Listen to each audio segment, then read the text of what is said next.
شب فراقت غیر غم یاورم نمیشه شب فراقت غیر غم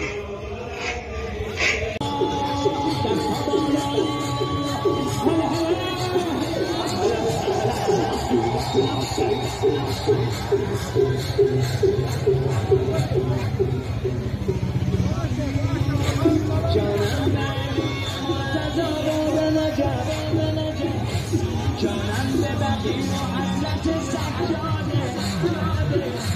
جانم به امام حسین و آقا زاده جانم به امام حسن تا این داماده جانم به امام حسن تا این داماده اسم تو اسلامی که دم توفانی افتخارم اینه که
در کنار مردم ایران مبارزه بکنن، در کنار مردم ایران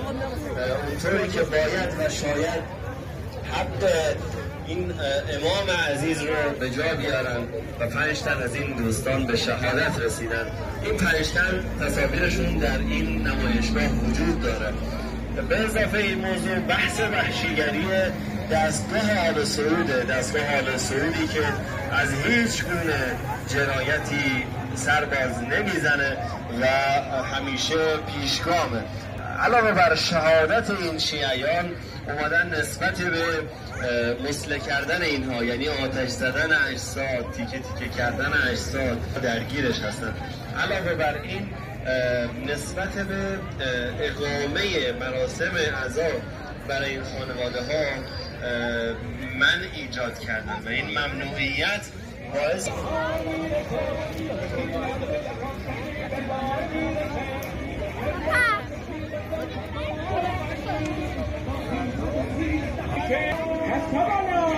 عجل الله یا بقیت الله عجل الله یا بقیت الله